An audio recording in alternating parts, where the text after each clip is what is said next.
Welcome back to Coach Nation. We are here with the legendary track coach, Mr. DeVoe. So, Mr. DeVoe, how long have you been coaching? Well, it's kind of an interesting deal. This is my 38th year of coaching here at Boston. So it's been almost 4 decades now. Did you participate in it during college? During college, my freshman year, I played freshman football at Eastern Illinois University, which Tony Romo was a graduate of, and was pretty much cannon fodder for the varsity team. So after 1 year of being pounded on college football, I said that's enough, and just enjoyed college for the rest of the time. So how did you become the track and field coach here at the Boston High School? Well, I had coached football since I came to Boston and had been involved in wrestling. And then I started coaching cross country in 1983, and in 1984 the track job opened up, and I had a chance to take it, and I thought it would help my cross country program to have both be able to work with the distance kids all the time, and so that's why I took it, and it's been an incredible ride since.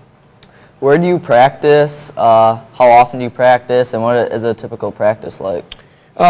You'll find us down at the track for most practice sessions. The throwers have their venue down there they work on. Our distance kids will be either on the track or out running on the roads.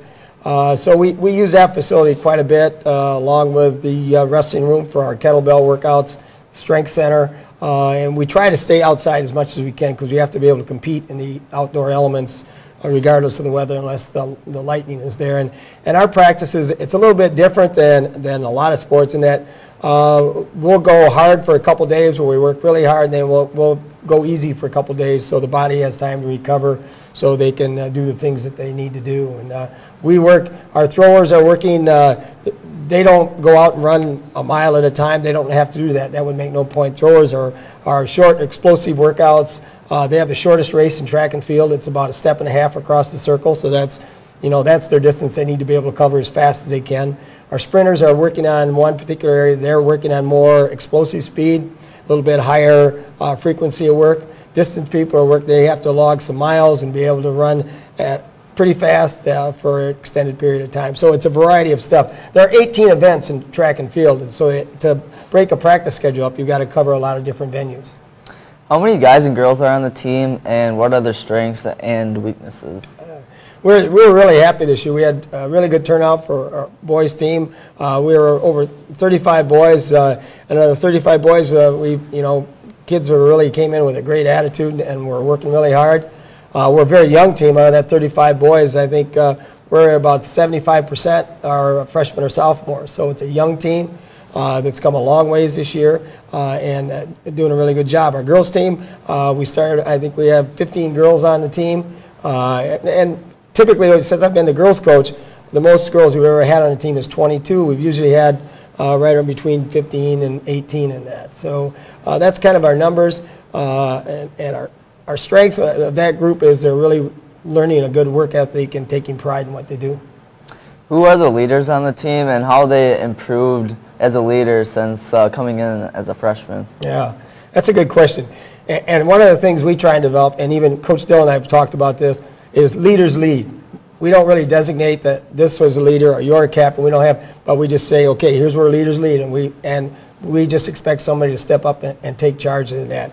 And Chris Wilkinson has been doing a great job as a leader and taking charge of things. But then our juniors, Brian Welch, and our younger kids, they're not afraid to step up and take charge when they have to. On the girls' side, Miranda Jarosik, she doesn't say much, but she sets the example. Shannon Cowan, Katie Barber, those are our older girls on the team, and they set a good example for the younger girls and aren't afraid to lead. Could you define the goals for the program? Our goals are really pretty simple. We don't really worry about a win-loss thing. We don't worry about outcomes. What we really focus on is being able to perform at our best possible level. And our goal is to develop the philosophy with kids that have the courage to always give your best possible effort, whatever that is for that day. I don't believe you can give 110%. It's impossible. The best you could ever give is 100%.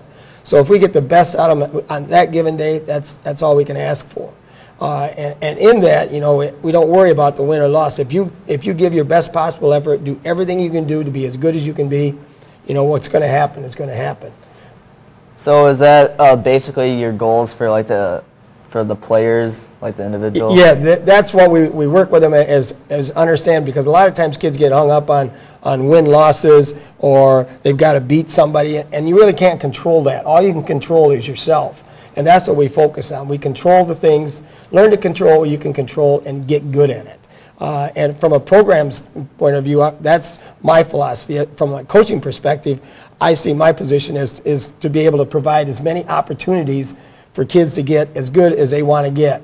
And I've had that philosophy. I learned that from Tom Kubiak, a former wrestling coach.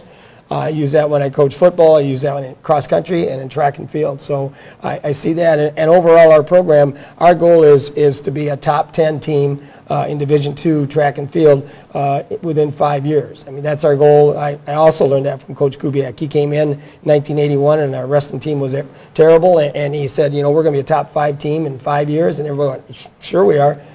And in 3 years, we were 4th in the state, you know. And so that was, I learned that from him. And, you know, that's our direction. If we do what we're supposed to do, everybody gives their best possible effort, I do the best job I can as a coach, we'll get there.